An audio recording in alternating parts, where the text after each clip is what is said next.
अमरनाथ यात्रा पर आना हर एक यात्री का सपना रहता है, पर यहाँ तक पहुँचना बहुत चुनौतीपूर्वक था। इसलिए कई सारे तीर्थयात्री अमरनाथ यात्रा पर नहीं जा पाते हैं। पर अब गवर्नमेंट ने यहाँ पर बहुत अच्छा निर्माण कर दिया है। आज आप सभी को इस वीडियो में हम अमरनाथ यात्रा 2025 की संपूर्ण जानकारी देने वाले हैं। साथ में यह भी बताएंगे कि आपको अमरनाथ यात्रा में कौन से रास्ते से जाना चाहिए, कितने दिन लगेंगे अमरनाथ यात्रा में बालटाल रूट से, वहीं पहलगाम के रास्ते से कितने दिन लगते हैं।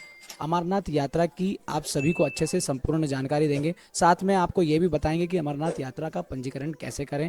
अगर आपको अमरनाथ यात्रा पर आना है और बाबा अमरनाथ यात्रा के दर्शन करना है तो आपको स्टार्टिंग के 15 दिन के भीतर ही अपना रजिस्ट्रेशन करवाना होगा। और यदि आपका रजिस्ट्रेशन नहीं भी हुआ है तो बिना रजिस्ट्रेशन के आप कैसे अमरनाथ यात्रा कर सकते हैं, इसकी संपूर्ण जानकारी आपको इस वीडियो में देने वाले हैं। तो वीडियो को पूरा देखिएगा, अपने दोस्तों से जरूर शेयर करिएगा जिसके साथ आप अमरनाथ यात्रा आना चाहते हैं।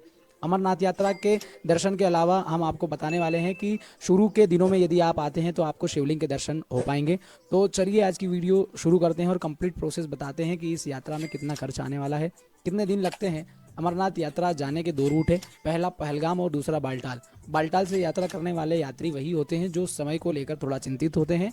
वहीं बालटाल के रास्ते से यात्रा करते हैं तो बालटाल का रास्ता छोटा जरूर है पर कठिन पर्वतों से होकर गुजरता है, ऊंचाई थोड़ी सी खड़ी है। और वहीं अगर हम पहलगाम के रास्ते की बात करें तो पहलगाम रास्ते से यात्रा करने के लिए 2 से 3 दिन लगते हैं कम से कम। और अमरनाथ यात्रा पहलगाम से जो दूरी है वो 48 किलोमीटर की है और बालटाल से जो है वो आपको 16 किलोमीटर बताते हैं और 4 किलोमीटर जिसमें वाहन चले जाते हैं, यानी कि आपको 12 से 13 किलोमीटर की चढ़ाई करनी रहती है। पहलगाम से चंदनवाड़ी की जो दूरी है वो 16 किलोमीटर है और चंदनवाड़ी तक आप जो है पहलगाम से आप गाड़ी से सफ़र कर सकते हैं जिसका टिकट 200 रुपये होता है। और 16 किलोमीटर की यात्रा करने के बाद आपको चंदनवाड़ी से आपकी पैदल यात्रा शुरू होती है। और चंदनवाड़ी पर चेक पोस्ट है जहां पर आपके RFID कार्ड चेक करवाने होते हैं। आप यदि किसी प्रकार की कोई नशीली चीज़ लेकर जा रहे हैं, गुटखा पाउच वगैरह, तो नहीं लेकर जाएं क्योंकि लास्ट चेक पोस्ट पर सब आपकी वेरिफिकेशन होता है। वहाँ पर पूरे आपके बैग्स वगैरह चेकिंग किए जाते हैं और वहाँ पर ये सब फालतू सामान रख लिया जाता है। तो यात्रा पर जा रहे हैं तो महादेव की इस यात्रा का आनंद लें। शिव जी ने इस यात्रा के दौरान कुछ न कुछ चीज़ का त्याग जरूर किया था, तो अपने जीवन में इस यात्रा को भी उसी रूप से करें कि वहाँ पर जाकर हम अपने एक बुरी आदत का त्याग जरूर करके आएँ। साथ ही यात्रा करने के लिए वहाँ से आपको प्रवेश दिया जाएगा। और आपको बता दें अमरनाथ यात्रा का पहलगाम रूट पारंपरिक रास्ता है, खास करके तीर्थ यात्री अपनी यात्रा यहीं से शुरू करते हैं। अमरनाथ यात्रा अगर आप 2025 में आने का विचार कर रहे हैं तो सबसे पहले आपको रजिस्ट्रेशन यानी कि पंजीकरण करवाना होगा। रजिस्ट्रेशन करवाने के लिए आपको नज़दीकी बैंक शाखा या फिर हॉस्पिटल जाना होता है। आपको किस बैंक की शाखा में जाना है यह भी श्राइन बोर्ड द्वारा तय किया जाता है। इन बैंक और शाखाओं की लिस्ट वेबसाइट पर अपलोड की गई है और ऑफिशियल वेबसाइट श्राइन बोर्ड पर आप जाकर और इसकी संपूर्ण जानकारी वहां से पा सकते हैं। अब इस रजिस्ट्रेशन के लिए ज़रूरी होता है मेडिकल हेल्थ सर्टिफिकेट, यानी कि आपके ज़िला के ऑथोराइज्ड हॉस्पिटल, ये भी श्राइन बोर्ड की वेबसाइट पर बताया गया है कि आपके ज़िला के किस अस्पताल पर आप मेडिकल सर्टिफिकेट को ले सकते हैं। वहाँ से आप हेल्थ सर्टिफिकेट लेकर और आपको इसको रजिस्ट्रेशन के साथ में अटैच्ड करना होता है। ये जो रजिस्ट्रेशन है ये ऑनलाइन और ऑफलाइन दोनों समय रजिस्ट्रेशन के वक्त काम आ सकते हैं। रजिस्ट्रेशन करवाते समय कोई भी गलतियां ना करें, इस बात का ध्यान रखें।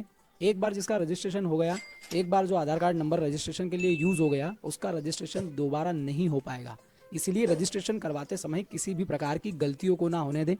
रजिस्ट्रेशन से रिलेटेड कोई भी अगर आपको दिक्कत है तो स्क्रीन पर दिख रहे नंबर पर आप कॉल कर सकते हैं या इंस्टाग्राम पर जोगड़ा इंदौरी आप हमको मैसेज करें, हम आपकी पर्सनली हेल्प जरूर करेंगे। अप्रैल महीने में ऑनलाइन और ऑफलाइन दोनों रजिस्ट्रेशन स्टार्ट हो चुके थे और 30 जून से अब 3 जुलाई से यात्रा चालू होने वाली है, जिसमें 30 जून से यात्री जो है वो चढ़ाई शुरू कर देंगे। और इसके साथ ही आपको बता दें हम कि यदि आपका रजिस्ट्रेशन नहीं हुआ है और एंड टाइम पर भी यदि आप जाना चाहते हैं कि कैसे जाया जाए, तो देखिए आप लोग डायरेक्ट जम्मू पहुंचकर और थोड़ा सा समय निकाल कर जाइएगा आप जिस भी प्रदेश से जा रहे हैं, क्योंकि जम्मू पहुंचकर आपको थोड़ा सा 1 या 2 दिन का समय लगेगा। वहां पर डायरेक्ट काउंटर पर जाकर भी आप अपना रजिस्ट्रेशन करवा सकते हैं। उसके लिए इतना ज़रूरी होगा कि आप अपना मेडिकल सर्टिफिकेट अपने जिला अस्पताल या जो भी ऑथराइज हॉस्पिटल है वहाँ से मेडिकल सर्टिफिकेट लेकर ज़रूर जाएँ। और साथ ही आपको ये भी बता दें कि आपको किसी प्रकार की कोई ऑक्सीजन की प्रॉब्लम, ब्लड की प्रॉब्लम, BP की प्रॉब्लम या हार्ट अटैक की ऐसी कुछ प्रॉब्लम हो तो आपको इस यात्रा को नहीं करना चाहिए, क्योंकि अमरनाथ यात्रा के दौरान काफ़ी जगह पर ऐसा है 0 पॉइंट जहाँ पर ऑक्सीजन की भारी कमी होती है, जिससे आपको अमरनाथ यात्रा करने में तकलीफ हो सकती है।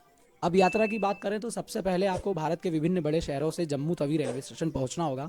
फिर आपको जम्मू तवी से भगवती नगर जाना होता है। यदि आप देखिए बस से यात्रा करते हैं जत्थे में, तो आपको वहां से भगवती नगर यात्री बेस कैंप पर पहुंचना होता है। और यदि आप लोग ग्रुप शेयरिंग पर जा रहे हैं तो आप private taxi Jammu Tawi railway station के बाहर से ही और टैक्सी ले सकते हैं। सबसे पहले जम्मू तवी में रुकने की बात करें तो जम्मू तवी रेलवे स्टेशन से बाहर निकलने के बाद ही ऑफिशियल श्राइन बोर्ड के 3 आउटलेट्स हैं जो कि श्राइन बोर्ड के द्वारा ही संचालित है, जहां पर वैष्णो देवी पर आने वाले सभी तीर्थ यात्री, अमरनाथ यात्रा पर आने वाले सभी तीर्थ यात्री का निवास स्थान होता है, जहां पर डोरमेटरी बेड्स आपको आसानी से 200 रुपये पर बेड में मिलने वाले हैं। और साथ ही यदि आप अगर पर्सनल रूम भी लेना चाहें तो आपको 600 से 1000 रुपये के अंतराल के अंदर उस क्षेत्र में आपको रूम भी मिल जाएंगे, एसी और नॉन एसी दोनों। और अगर आप भगवती नगर से तीर्थ यात्री जत्थाओं के साथ में आते हैं तो आपको भगवती नगर बेस कैंप पर यहाँ पर डोरमेट्री और बेड्स वगैरह निःशुल्क मिलने वाले हैं, जिसका कोई भी शुल्क नहीं होता है, श्राइन बोर्ड के द्वारा संचालित किया जाता है। भगवती नगर बेस कैंप में आपको एक दिन पहले टिकट लेना होता है, क्योंकि अगले दिन सुबह जो बसें होती है वो सुबह 3:30 बजे से स्टार्ट हो जाती है और 4 बजे के करीब पहलगाम से गाड़ियाँ चलना शुरू हो जाती है। इन गाड़ियाँ यानी कि जत्थे की कड़ी सुरक्षा के साथ लेकर जाता है। और इस बार पहलगाम में हमले होने के बाद में सरकार के द्वारा और भी कड़ी सुरक्षा कर दी गई है और इस अमरनाथ यात्रा को सफल और सहज रूप से किया जाए, इसके निमित्त अमरनाथ यात्रियों को कड़ी से कड़ी सुरक्षाएं प्रदान की गई है। तो आप लोग किसी भी तरह से ऐसा घबराए नहीं, कोई भी संशय नहीं करें अमरनाथ यात्रा करने के लिए। वहीं जम्मू से बालटाल का जो रास्ता है वो 350 से 300 किलोमीटर का है। यात्री पहले दिन जम्मू से पहलगाम पहुंचेंगे, दूसरे दिन पहलगाम से बेस कैंप पर पहुंचेंगे। बीच रास्ते में अगर यात्री बारिश में फंस जाते हैं तो रामवन और चंदन कोर में निःशुल्क डोरमेट्री की सुविधा श्राइन बोर्ड के द्वारा रखी गई है, वहाँ पर आप रुक सकते हैं। पहलगाम से दूसरे दिन रुकने के बाद यहाँ आपको RFID कार्ड चेक होने के बाद आपको बेस कैंप में प्रवेश दिया जाएगा। ध्यान दें कि बेस कैंप पर ही आपको RFID कार्ड बनता है। RFID कार्ड तभी बनते हैं जब आपके पास वैलिड रजिस्ट्रेशन परमिट हो। रजिस्ट्रेशन परमिट KYC के थ्रू होता है। अगर आपने ऑनलाइन करवाया है तो आपका ऑनलाइन KYC बेस कैंप पर हो जाएगा। इसके बाद आपका RFID कार्ड बनता है, यानी कि रेडियो फ्रिक्वेंसी आइडेंटिफिकेशन कार्ड। इसके बाद ही आपका बेस कैंप के लिए प्रवेश दिया जाएगा। तीसरे दिन पहलगाम से चंदनवाड़ी के लिए यात्रा होती है। लगभग 16 किलोमीटर का यह रास्ता जो टैक्सी की हेल्प से कवर किया जाएगा। 150 से 200 रुपये पर पर्सन के हिसाब से इसका चार्ज होता है। जिसके बाद आप चंदनवाड़ी चेक पोस्ट पर पहुंच जाएंगे। यहाँ पर आपको आपके डॉक्यूमेंट, यात्रा परमिट, RFID कार्ड चेक करवाने होते हैं, जिसके बाद आपको यात्रा में प्रवेश दिया जाएगा।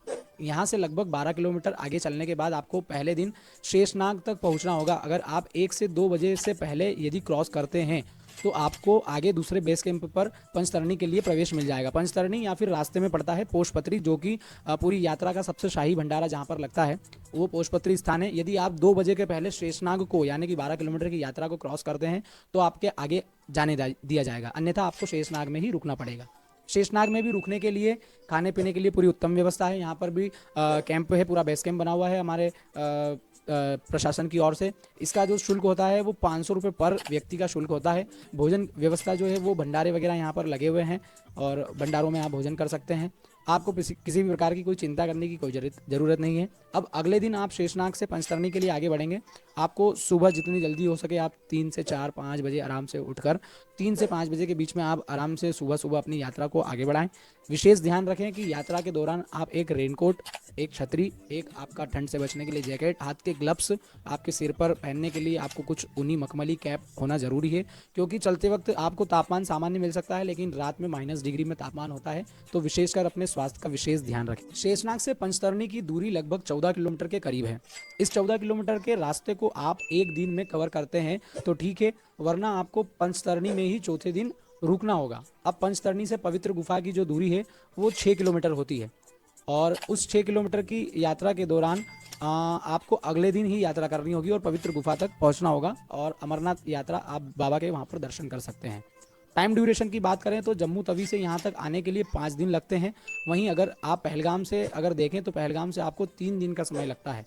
और अगर बालटाल वाले रास्ते की बात करें तो बालटाल वाले रास्ते से आपको 1 दिन ही लगता है पवित्र गुफा तक आने के लिए। उधर से रास्ता 14 किलोमीटर का है, चढ़ी खड़ाई है, दिन भर आपको यहाँ तक पहुँचने के लिए लग जाएगा।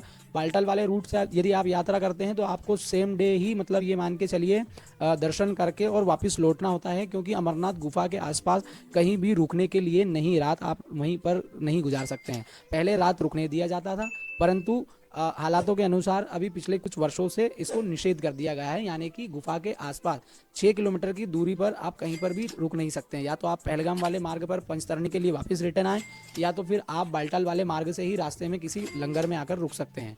अगर बालटाल वाले मार्ग से जा रहे हैं तो आपको सेम डे में ही यात्रा करके और आपको वापस रिटर्न की ओर पीछे आना पड़ेगा। बालटाल का रास्ता काफ़ी कठिन पर्वतों से घिरा हुआ है, बहुत कठिन रास्ता है, तो इसे पार करना इतना आसान भी नहीं है, काफ़ी थकने वाला रास्ता है। इसके बाद पंचतरणी में एक रात रुककर आप अगले दिन वापस भी ले सकते हैं, अगर वापस पंचतरणी वाले रास्ते से जा रहे हैं तो। और नहीं तो आप पंचतरणी पर दर्शन करके अमरनाथ गुफा पर दर्शन करके और बालटाल वाले रास्ते से आप नीचे की ओर रुक सकते हैं।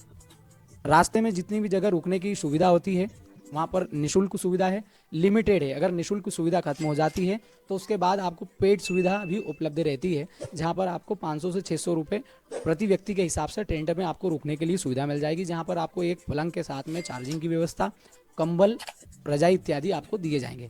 अब बात करें पवित्र गुफा के आसपास रहने की, तो आपको हमने जैसे बता ही दिया है कि यहाँ पर आसपास किसी भी प्रकार की कोई रुकने की व्यवस्था नहीं है, तो आपको यहाँ से दर्शन करने के बाद ही और पुनः वापस लौटना पड़ेगा। अब बात करें पवित्र गुफा के दर्शन की, तो यहाँ पर लॉकर रूम की फैसिलिटी उपलब्ध होती है। यहाँ पर आप अपना सामान लॉकर में रखकर अमरनाथ गुफा के दर्शन के लिए जा सकते हैं। अब बाबा बर्फानी के दर्शन कीजिए, दर्शन करने के बाद आसपास के खूबसूरत नज़ारों का एहसास कीजिए। अगर आपको यहाँ पर एक दिन से ज़्यादा रुकना है तो आप वापस 6 किलोमीटर पीछे जाइए। और यहाँ पर आपको बता दें, लॉकर की जो सुविधा होती है वो निःशुल्क होती है, उसका कोई शुल्क नहीं होता है। और रुकने की और लेट बाथ की व्यवस्था की बात करें तो यहाँ पर लेट बाथ की भी उत्तम व्यवस्था है। यहाँ पर आप यदि झील से आए पानी, ठंडे पानी से भी स्नान करना चाहें तो वो भी कर सकते हैं, अन्यथा गुफा के ही सामने की ओर पर आपको 50 रुपये पर बाल्टी गर्म पानी की भी सुविधा मिल जाएगी। वहाँ पर फ्रेश होने के लिए भी सुविधाएं हैं, वहाँ पर भी आप आराम से फ्रेश होकर और आराम से तैयार होकर लॉकर में अपना सामान रखकर और अपनी यात्रा को कर सकते हैं। आसपास की प्रकृति का आनंद लेने के साथ में आप नेक्स्ट डे बालटाल वाले मार्ग से नीचे आ सकते हैं, या फिर आप बिना स्टे किए सीधे नीचे भी आ सकते हैं। इस यात्रा पर आने के लिए आपको सजेस्ट करूंगा, आप आते समय पहलगाम वाले रास्ते को चुनिए और जाते समय बालटाल वाला। और एक बात, यह दोनों जगह है, पहलगाम और बालटाल, ये दोनों एक दूसरे से 250 किलोमीटर की दूरी पर है। तो इसलिए अगर आप अपना कोई सामान साथ में लेकर आए हैं तो आपको जम्मू तवी में ही लॉकर रूम में रखना पड़ेगा। यदि आप सोच रहे हैं कि आप जहां से पहलगाम से यात्रा प्रारंभ करेंगे अपना सामान कुछ वहां पर रख देंगे, तो दोनों की दूरी के बीच में अंतराल है 250 किलोमीटर, यानी कि आप इधर से चढ़कर और बालटाल से उतरते हैं तो आपको 250 किलोमीटर का वापस सफ़र करना होगा आपको उस रूट पर पहुँचने के लिए। इसलिए बेहतर होगा कि आप अपने बचे हुए सामान को जम्मू तवी में ही छोड़कर आएँ। बैग में क्या लेकर आएँ, तो बैग में आप एक रेनकोट, एक जैकेट, कंबल, ग्लव्स, अपने मखमली एक कोई कैप, आपका एक लोअर टी शर्ट और एक जोड़ी कपड़ा जो आप दर्शन के वक्त वहाँ पर पहनना चाहें, साफ़ सुथरे कपड़े। उन अत्यधिक कपड़ों को ना रखें, अत्यधिक भार बैग में नहीं रखें, क्योंकि आपको भार वही पूरा कंधे पर लाद कर ही उस यात्रा को करना होता है। आप अगर अपना सामान कोई भी साथ लेकर आ रहे हैं तो जम्मू के लोकल रूम ले लीजिए, क्योंकि कॉमन रूट है वह जम्मू तवी है। एक बार आप बालटाल से नीचे उतर गए तो वापस पहलगाम नहीं जा पाएंगे, सफ़र लंबा करना पड़ेगा, 2 से 3 दिन आपके बर्बाद हो जाएंगे। इसलिए लॉकर रूम जम्मू तवी में ही ले लो और यात्री बेस कैंप में ले लो, वहाँ पर अपना सामान रख दो, ज़रूरत का एक छोटा सा बैग लेकर यात्रा को करो। अब अमरनाथ यात्रा में आने वाले खर्चे की बात करें तो दिल्ली जैसे बड़े शहर से मात्र 4 से 5 हज़ार में आप इस यात्रा को पूरा कर सकते हैं। यहाँ आने के लिए आपका किराया लगने वाला है, ट्रेन बस का वही लगने वाला है। उसके बाद तो यात्रा में सारी सुविधाएं निःशुल्क होती है लगभग, क्योंकि खाने के लिए यहाँ पर लंगर जम्मू तवी से ही शुरू हो जाते हैं। जम्मू स्टेशन के बाहर ही आपको बहुत सारे काफ़ी लंगर मिल जाएंगे, यदि आप जम्मू में भी लंगर का ही प्रसाद पाना चाहते हैं। और आपको अमरनाथ की गुफा तक जगह जगह पर लंगर सुविधा देखने को मिल जाएगी। वहीं अगर बात करें हेलीकॉप्टर से यात्रा करने वाले यात्रियों की, तो पहलगाम का हेलीपैड नीलगिरत में है, तो नीलगिरत से पंचतरणी तक एक ऑप्शन है। दूसरा ऑप्शन है बालटाल से पंचतरणी तक। इसके अलावा तीसरा ऑप्शन है, एक और है जम्मू तवी से नीलगिरत और नीलगिरत से पंचतरणी तक। 2 पार्ट में आप हेलीकॉप्टर से डायरेक्ट जा सकते हैं और एक ही दिन में पूरी यात्रा करके वापस भी आ सकते हैं। आप हेलीकॉप्टर से सेम डे रिटर्न टिकट भी ले सकते हैं, या तो चाहे एक दिन होल्ड करके नेक्स्ट डे की टिकट भी ले सकते हैं, पर जो रुकने की व्यवस्था है वह पंचतरणी में ही करनी होगी। स्क्रीन पर आपको हेलीकॉप्टर के चार्जेस देख सकते हैं। आई होप आपको वीडियो से मिली सारी इन्फॉर्मेशन अच्छी लगी होगी और आप इस इन्फॉर्मेशन के अकॉर्डिंग अपनी यात्रा को प्लान करेंगे तो बहुत अच्छे से यात्रा कर पाएंगे। आपकी जो यात्रा है वो बहुत अच्छे से सफल हो जाएगी। मैं फिर से आपको एक बात बता देता हूँ, यात्रा में अगर आपको आना है, शिवलिंग के दर्शन करने हैं, तो शुरुआत के 15 दिन में ही यात्रा करिए। शुरुआत के 15 दिन के बाद शिवलिंग जो है पिघलने लगता है और उसके बाद बाबा अमरनाथ यात्रा विलुप्त हो जाते हैं। हालांकि यात्रा 2 महीने तक शुरू हो जाती है। इस बार की यात्रा 3 जुलाई से 9 अगस्त तक चलने वाली है। ध्यान रखिए, 15 दिन का ही प्लान बनाइए, अपनी यात्रा को अच्छे से पूरी करें। उम्मीद करता हूँ आपको सारी जानकारी पसंद आई होगी। तो इस वीडियो को लाइक करिए, शेयर करिए, अपने उन दोस्तों के साथ शेयर जरूर करिएगा जिनके साथ आप अमरनाथ यात्रा करने वाले हैं। और ऐसी जानकारी के लिए आप जुगड़ान दौरी को फॉलो जरूर करें और हमारे साथ में बने रहिए। आप सभी दोस्तों को हर हर महादेव, जय बाबा बर्फानी की।